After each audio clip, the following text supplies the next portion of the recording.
Summary of the E-Myth revisited by Michael E. Gerber. Introduction. The desire to escape disliked jobs or bosses and become self-employed by launching a business is a common aspiration.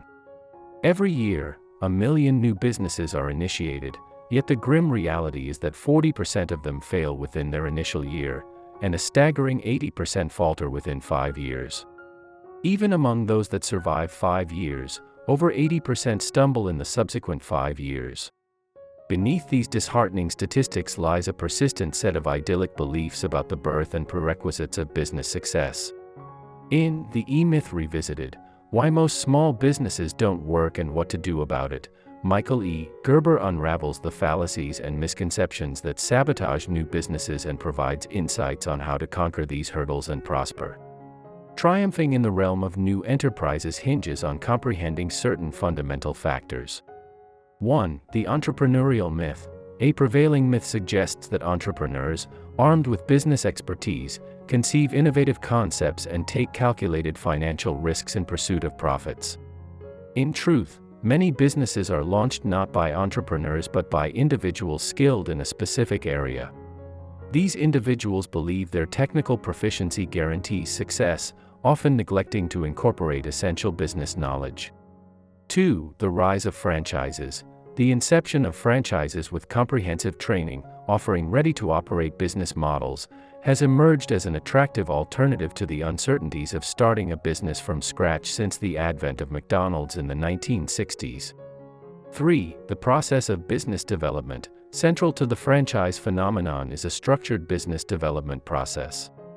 This process offers a replicable blueprint, equally applicable to establishing an independent business or rejuvenating an existing one. It offers a systematic, step-by-step approach for achieving predictable outcomes. Typically, small business owners, often technicians, find themselves investing excessive effort and time for inadequate returns. Driven by a focus on technical tasks, they become overburdened and fatigued. Consequently, the business, once a hopeful dream, transforms into an overwhelming chore. This book guides readers in launching successful enterprises or revitalizing struggling ones. The transformation commences with a personal change. To catalyze change in one's business, one must first change oneself, recognizing that the business reflects personal traits, including limitations. The initial step in this transformation is revisiting perceptions of what constitutes a business and comprehending the mechanisms that drive its success. Part 1. The Trajectory of Small Business. Chapter 1. Debunking the Entrepreneurial Myth. The common notion prevails that entrepreneurs, with a keen eye for profit-making opportunities, initiate new businesses by investing capital in anticipation of lucrative returns. However, this widespread belief doesn't accurately represent the reality of most small businesses. Instead, it's individuals like yourself, drawn to the prospect of self-employment, who often take the plunge. Typically engaged in technical work, an event triggers the thought of pursuing the same work independently rather than under someone else's banner. This decision might be sparked by frustrations, a sense of underappreciation for your skills and efforts, or similar factors. Whether you're a hairstylist, pet groomer, plumber, or technical writer, you venture into your own business. The misconception lies in the assumption that proficiency in crafting or executing a skill will seamlessly translate into business triumph. The erroneous belief that what a business does mirrors how it functions leads to misguided thinking. Proficiency in technical skills alone falls short. In fact, it can even hinder progress if accompanied by a false sense of knowing everything essential. Operating a business demands a distinct mindset from that of a technician, encompassing a broader array of skills. Initially, as a technically driven small business owner, you immerse yourself wholeheartedly, investing boundless hours with enthusiasm. However, over time, what was once a labor of love transforms into monotonous toil, akin to the unfulfilling routine you sought to escape. The small enterprise that held the promise of liberation becomes a new burden, overshadowing your life and leaving you fatigued and disillusioned. Chapter 2. The 3 Roles of a Small Business Owner. The root of the issue lies in an overly narrow focus on a single role. Successful small business management requires the cultivation and equilibrium of three distinct roles or mindsets, each indispensable in the operation. These roles encompass the technician, the entrepreneur, and the manager. While growth might permit the delegation of two roles, technician and manager, the business's inception mandates that the owner embody and harmonize all three. Just as desires for indulgence and fitness might compete within, these three roles or mindsets vie for prominence within the business owner's actions. Below are the key characteristics of each role, serving as strengths and, if taken to an extreme, potential weaknesses. The entrepreneur role. The entrepreneur role embodies vision, innovation, and the energy propelling the business forward. Future-oriented thinking characterizes the entrepreneur's mindset. Contemplation of what-if scenarios, devising new strategies, exploring novel approaches, and seeking uncharted markets all fall within their purview. The entrepreneur's drive for change can occasionally clash with those advocating for stability or consistent direction, potentially labeling them as hindrances to be persuaded or guided. A strong need for control also marks the entrepreneur's nature. The manager role. The manager is a pragmatic figure employing planning and systems to foster organization and predictability. Steadfast in maintaining the status quo, the manager's mindset contrasts the entrepreneur's, often viewing challenges instead of prospects. The pragmatism exhibited counters the entrepreneur's craving for innovation. The technician role. The technician embodies individualism and action. Preference for hands-on involvement ensures tasks are executed to precision. Present-oriented, the technician values control over workflow and tackling one task at a time. Managers, seen as advocates of excess and interruptions, often clash with the technician's inclination. Furthermore, entrepreneurs, perpetually introducing changes, are at odds with the technician's approach, as are managers attempting to enforce a rigid system. Harmonizing these three mindsets within a small business is vital, with the owner embodying each to varying degrees. Typically, a small business owner skews toward being 70% technician, 20% manager, and 10% entrepreneur. Operating predominantly with a technician mindset is a pitfall, a concept explored in the subsequent chapter. Recognizing which mindset dominates your thoughts and where your focus predominantly lies is crucial. Your business mirrors your dominant tendency. However, success hinges on mastering all three mindsets. Additionally, understanding your business's position within the typical life cycle of a small enterprise is imperative. The life cycle consists of three phases: infancy, adolescence, and maturity.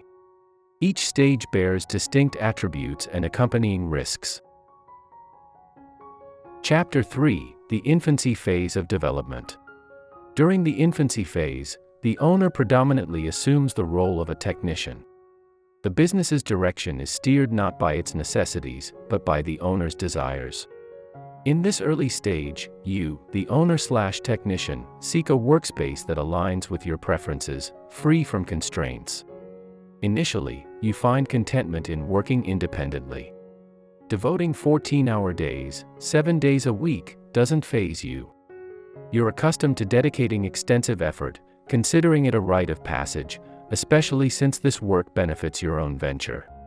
You're ready to embrace any task required to maintain the business's operations, encompassing technical duties, as well as procurement, sales, shipping, ordering, and financial management.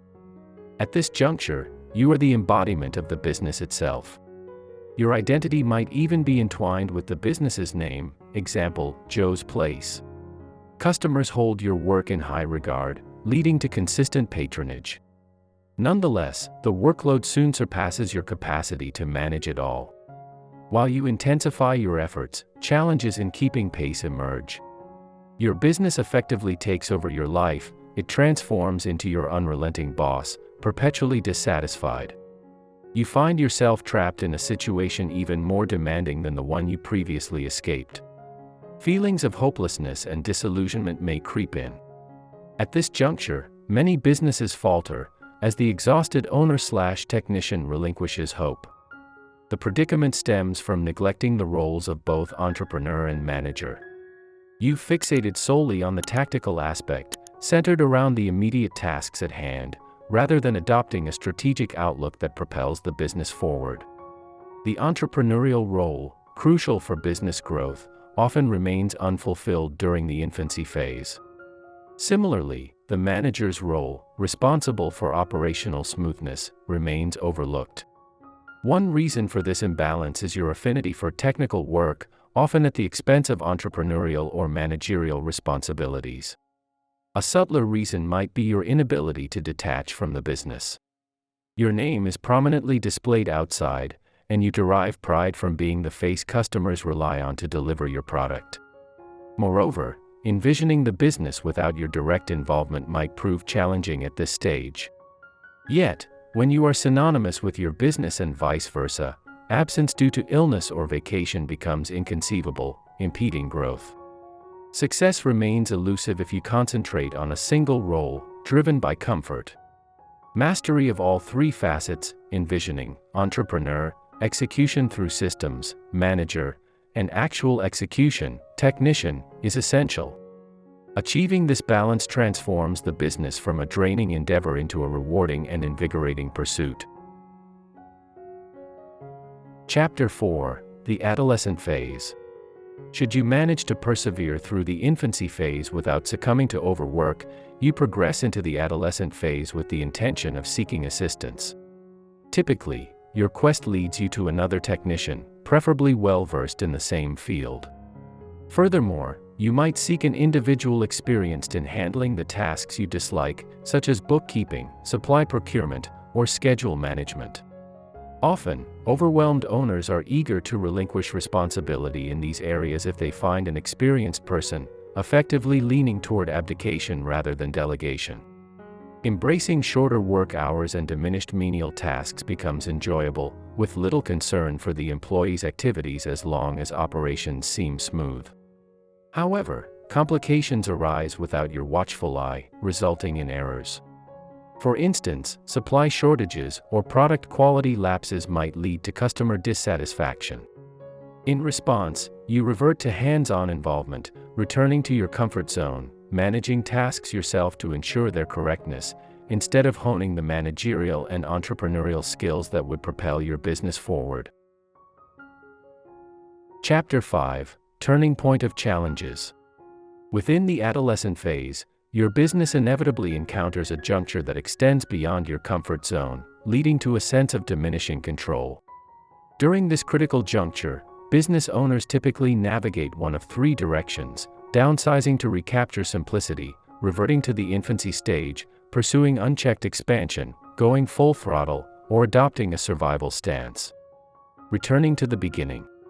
If you possess a technician mindset and confront the turning point of crisis, you might find yourself inclined to revert to a past state when fewer customers, lower bills, and a smaller staff implied lesser complexity. This step can alleviate some of the growth-related issues, yet resuming a solitary workload inevitably leads to becoming overwhelmed once more. This deterioration often culminates in a scenario where, akin to approximately 400,000 U.S. small business proprietors annually, you decide to throw in the towel. Unrestrained growth. An alternative to downsizing is pursuing rapid and extensive expansion. This trajectory is frequently observed in the technology sector. Technicians who conceptualize a promising idea tend to concentrate on product development rather than business management. This path may seem appealing at first, as momentum builds, but it often collapses due to an inadequately structured business foundation. Embracing unrestrained growth magnifies problems due to the pace of expansion, eventually outstripping production capacity, and causing the business to crumble. While a brilliant concept and swift expansion can yield temporary success, they are insufficient to ensure a business's longevity. Walking away with some financial gain might be possible, but sustainability remains elusive. Survival mode. The third option involves persisting in survival mode, where both you and your team push yourselves to the limits to keep the business afloat. Yet, when your business engulfs your life entirely, personal breaking points inevitably surface. A more viable path. Entrepreneurs possess a more viable alternative to downsizing, uncontrolled growth, or survival mode: constructive transformation. This entails stepping beyond the comfort zone and cultivating new roles, manager and entrepreneur, through the acquisition of fresh skills. Constructive transformation, embracing novel skills. Productive change mandates transcending familiar territories and nurturing new identities, that of a manager and an entrepreneur, by mastering new competencies. Businesses are inherently poised for growth. It's often the owner's limitations in terms of skills, knowledge, and a fervor for learning in business that hinder progress. As your business expands, your personal development must parallel it. Opting to downsize or revert to an earlier stage reflects a reaction to changes that could have been anticipated and planned for, had you equipped yourself with business acumen to complement your technical expertise. Predicting the growth of your business due to the appeal of your product, foreseeing the implications of not engaging with your employees' tasks, and acknowledging the necessity for new skills as your business expands, all of these insights could have been gleaned through a broader skill set. Your role surpasses that of a technician. It encompasses readying yourself for business growth. This involves comprehending business processes, establishing clear personal and business objectives, and devising a strategy to achieve them. This includes envisioning how your business will evolve by answering questions such as: what are my goals, and at what pace do I intend to attain them? What capital will be required to realize my objectives? How many personnel should I hire, and what responsibilities will they undertake? By adhering to an appropriate process, you can establish a business that thrives due to its intentional design, not merely from your daily interventions to sustain it. In essence, you have the potential to create a business that operates autonomously, unburdening you from its constant demands. Chapter 6: The Stage of Maturity. Businesses can transition from infancy and adolescence into a state of maturity, characterized by a well-defined purpose and trajectory. However, the most triumphant enterprises set off on a distinct trajectory, already possessing a clear destination and a path to get there. For these companies, maturity isn't merely a phase, it's ingrained from the outset. The visionaries who laid the foundations for enterprises like McDonald's and Federal Express possessed an entrepreneurial mindset. They comprehended the inner workings of businesses and had a firm grasp of their mechanics. Beyond business acumen, they held distinct objectives and an articulated plan. Consider Tom Watson's initiation of IBM. He harbored a comprehensive understanding, a vivid visualization of the company's demeanor and actions. He recognized that, to achieve greatness, IBM needed to operate as an exceptional entity right from its inception. He designed a blueprint for an exceptional organization and tirelessly labored to align the company with this template. His focus was on nurturing the business, not solely executing transactions. The entrepreneurial outlook. When constructing a business through the lens of an entrepreneur, the emphasis shifts from the business's operations to its underlying dynamics. Contrastingly, many initiate businesses from a technician's viewpoint, centering their attention on immediate tasks rather than the overarching business architecture. Additional distinctions between these perspectives include: the entrepreneur starts with a future-oriented vision, molding the present to align with this outlook. The technician concentrates on the present, with the hope that the future will closely resemble it. The entrepreneur directs energy externally towards meeting customer needs and generating profits. The technician's focus is internal, viewing the business as a platform for labor and income. The entrepreneur perceives the business holistically, whereas the technician identifies separate components. The entrepreneur's inquiry revolves around how the business functions, while the technician is more concerned with tasks that require completion. The entrepreneurial business blueprint. The entrepreneur employs a systematic business development model featuring quantifiable stages. The business itself adheres to a guiding vision and a well-defined structure, governed by principles and guidelines. It operates as a cohesive unit where various components collaborate seamlessly to achieve the intended outcome. In contrast, the technician-led enterprise's blueprint is constructed day by day. The vision is myopic, concentrated on immediate tasks, lacking a sense of where the business is heading. The two models embark from disparate starting points. The entrepreneur's journey commences with a specific customer in mind, not just a business idea. The objective is to cater to an unmet demand unique to a certain customer, crafting an innovative solution. The outcome is a business intricately tailored to fulfill that customer's requirements. The entrepreneur recognizes that customer needs are ever evolving, thus presenting continual opportunities to cater to their needs. On the contrary, the technician's commencement point revolves around personal satisfaction through tasks they desire. The customer is often perceived as a challenge since they seem perpetually dissatisfied. For a small business proprietor, the crucial step is to transcend their technical predisposition and unleash their entrepreneurial intuition, crafting and implementing an entrepreneurial model that fosters effective operations. This model is readily available within the franchise movement. Part 2: The evolution of franchising. The impact of the franchise movement, which offers a comprehensive business model, has paralleled the transformative effects of historical events on American small businesses. This model rectifies the disorder often found in many small enterprises, charting a structured course for development and sustained advancement. The inception of this movement dates back to 1952, when Ray Kroc, a milkshake machine salesperson, visited a burger eatery owned by the McDonald brothers in San Bernardino, California. There, he observed high school students proficiently and systematically crafting identical burgers under the brothers' guidance. Kroc swiftly recognized the potential for replicating this method to generate a consistent stream of revenue. He successfully convinced the brothers to allow him to franchise their concept. A decade later, he acquired their enterprise and gave birth to the world's largest prepared food distribution system. McDonald's, generating $40 billion annually and boasting over 28,000 establishments at the time of this text's creation, touts itself as the most successful small business in the world. Its ascendancy catalyzed the proliferation of franchised businesses in the U.S., with approximately 320,000 such entities spanning 75 industries by the year 2000. Franchising wasn't novel. Kroc's innovation was the business format franchise, a novel template embraced by countless other companies. This format encompasses the franchisor imparting the business's fundamental structure, marketing, sales, inventory, finance, personnel procedures, to the franchisee.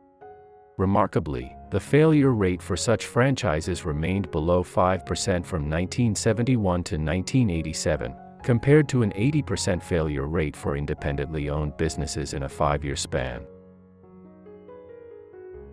Chapter 7: A Blueprint for Novel Enterprises. The origin of franchised businesses lay in trade name franchises, where the franchisor provided licenses to employ its name and vend its products. In contrast, the business format franchise equips the franchisee with not only the brand but also a comprehensive operational system. In the case of a trade franchise, the allure rests in the brand's reputation, example, Mercedes. With a business format franchise, however, the value stems from the underlying process or business model, how something is sold, not just what is sold. For Ray Kroc, the business itself, McDonald's, constituted the product, transcending the mere hamburgers. He marketed a business that was innately functional. Here's how he achieved it. Kroc's clientele comprised potential franchisees seeking a thriving business. His goal was to set his franchises apart by ensuring their superior functionality. Given the prevalent failures in small businesses, he needed a model resilient against a range of operators. He engineered a franchise prototype, akin to the assembly line for mass-produced items like cars. This prototype centered on systems, not individuals, and was designed for easy, efficient, and economical assembly using standardized components. The interconnected systems consistently delivered precisely what customers expected. Kroc meticulously tested and standardized every facet of his prototype. He discovered, for instance, that French fries shouldn't linger in a warming bin for more than 7 minutes to prevent sogginess. He devised a meticulous arrangement for pickles to prevent their spillage from sandwiches. Food had to be served within a minute. Kroc also established a rigorous training regimen, dubbed Hamburger U, to instruct franchisees on managing the system. With his exhaustive problem-solving, franchisees had minimal leeway. This system proved successful for proprietors, employees, and customers alike. Numerous enterprises have adopted Kroc's concepts, developing their own business format franchises. The system's efficacy is proven. 75% of such franchises flourish within their initial 5 years, compared to the 20% survival rate for independently owned businesses within the same time frame. Notable adopters of the franchise prototype include Federal Express, Mrs. Fields Cookies, Subway, Domino's Pizza, and KFC. The dynamics of the franchise prototype. The beauty of Kroc's approach to systematizing a business is its applicability across various fields of small business development. Similar to Kroc's path in creating McDonald's, you can construct a dependable operational framework for your business that isn't reliant solely on your technician role and has the capacity to scale for heightened demand. Crafting your business prototype addresses common issues such as disorganization and inconsistency that typically plague small enterprises. It equips you, the small business owner, with a structured platform to bring your aspirations to fruition. It operates as a controlled environment for testing ideas and assumptions in a disciplined manner. This cohesive system, with all its interdependent elements, transforms your business into a well-oiled machine.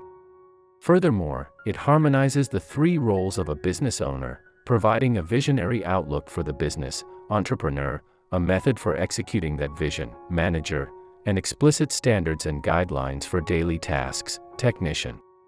By establishing your own business template, you cultivate a distinctive approach that sets your business apart from competitors. This framework operates by design, not sheer effort, granting you control over your business rather than the reverse. Chapter 8: Reinventing Your Business. Prior to implementing the prototype business format, a paradigm shift in your approach to your business is crucial. The foremost principle is that your business is distinct from your personal life. Your business ought to serve your life, not vice versa. Embracing this principle transforms your business into a malleable entity you shape and enhance, rather than merely immerse yourself within. This perspective should guide all your endeavors. Developing a franchise prototype aids in cultivating this mindset. Experiment with the following exercise to re-envision your business. Envision it as a prototype for countless others like it. Picture franchising it while adhering to the subsequent guidelines. How would your franchise prototype differ from the current state of your business? 1. Your model should consistently deliver and surpass the anticipated value to your customers and all stakeholders connected to your business. The purpose your business serves defines the rationale for its existence. The value it delivers is not determined by you, but by your customers, employees, and suppliers. This is manifested in aspects like customer interactions, employee recognition, pricing strategy, or responsiveness to customer inquiries. 2. Construct your model in a way that individuals with minimal required skills can apply it. Relying on highly specialized individuals complicates filling positions and escalates costs. Moreover, such a model becomes challenging to replicate. Ground your business on systems, not individuals.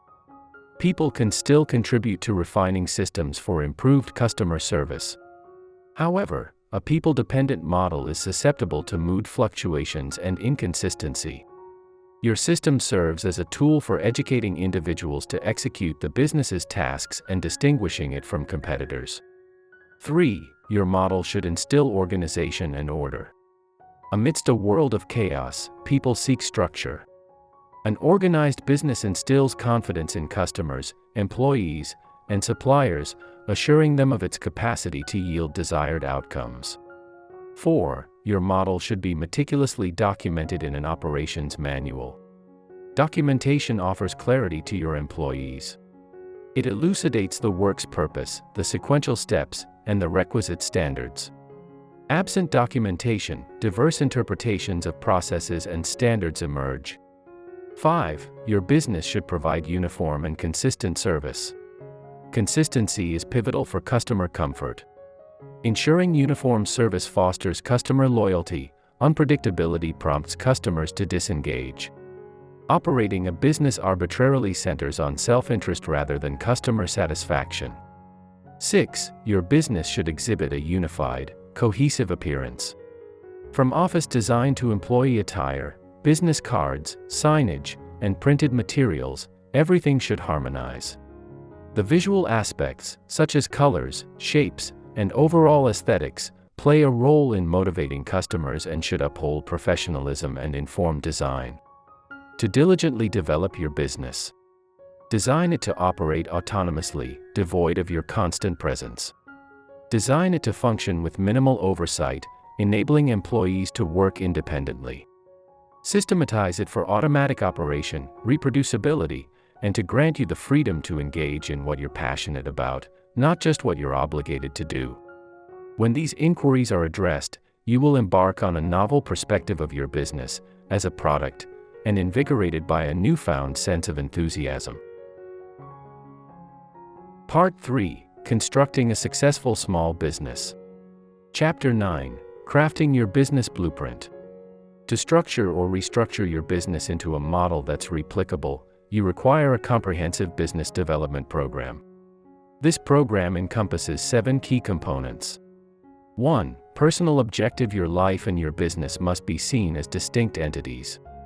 However, your business can and should align with your personal aspirations. Before defining your business's role in your life, identify your primary life goal by contemplating your values, desired lifestyle, and personal identity. Knowing your life direction enables your business to contribute to that trajectory. 2. Business objective. Your business can be instrumental in realizing your life goal. The business objective is a clear articulation of your desired business appearance and accomplishments. This encompasses financial aims, the nature of your offerings, target audience, growth timeline, and business standards. 3. Organizational plan. While many entrepreneurs deem an organizational chart unnecessary due to a small workforce, it is, in fact, a reflection of the desired future organizational structure. Design your plan not around individuals but around necessary functions, ensuring operational stability despite employee fluctuations. 4. Management plan. Your management philosophy defines how and why you conduct business. This philosophy is communicated to customers through actions. An example from the hotel industry illustrates how an effective management strategy operates, ensuring consistent customer experiences. 5. Personnel plan. Creating an environment where tasks align with intrinsic motivations fosters consistent excellence. Establishing a purposeful work environment and rules akin to a game in which everyone participates, tests their skills, and contributes to the business's purpose enhances consistency.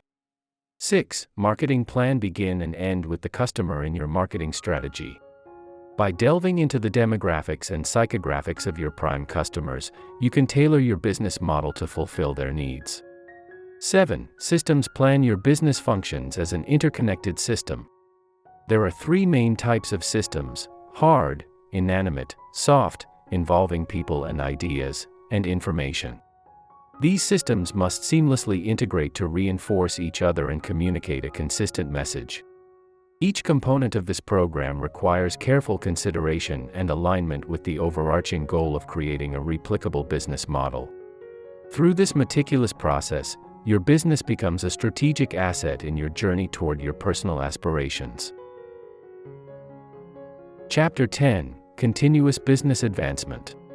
Once your business is structured and on a steady path, ongoing development involves 3 core activities: innovation, result measurement, and execution. Innovation is mistakenly equated with generating new products to boost sales. However, the franchise movement demonstrates that innovation can also be applied to processes, how a business operates or sells, rather than just its offerings. For instance, altering customer interactions can yield substantial improvements. A seemingly minor adjustment in your greeting, like shifting from "How may I help you?" to "Hello, have you been here before?" can lead to more engaging conversations. Similarly, even changing the color of employee uniforms can influence sales. Effective innovations are uncomplicated, hold significance for customers, and stem from accurate insights into their desires and expectations. These innovations not only set your business apart but also foster a culture of continuous improvement among your employees. Measurement, quantifying your actions and outcomes, is crucial to discerning what works and what doesn't. Yet, many businesses neglect measurement, forgoing the valuable insights it offers. Employing data-driven methods is essential. For instance, if you modify your customer greeting, you need to gauge metrics like the number of customer visits, sales before and after the change, and the conversion rate.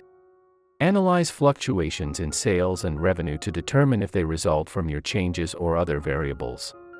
Embed numerical analysis into your daily operations, encompassing aspects such as customer volume, call frequency, sales patterns, and peak business hours. Execution. After innovating and measuring, it's imperative to execute changes systematically to ensure consistent implementation. If you identify a successful approach, maintain its consistency to build customer trust and reinforce your established identity. Conversely, if an approach proves ineffective, adapt and implement a more effective strategy. Continuous business advancement demands a cycle of innovation, measurement, and execution. Progress stems from your commitment to systematic refinement. By fostering innovation, embracing measurement, and executing purposefully, your business remains agile and well-equipped to adapt and thrive. Conclusion. This book guides entrepreneurs through transforming their mindset, embracing a systematic approach, and developing a prototype for a business that thrives independently. Ultimately, by understanding the dynamics of entrepreneurship, management, and technical work, you can craft a business that doesn't control you, but rather empowers you to achieve your aspirations.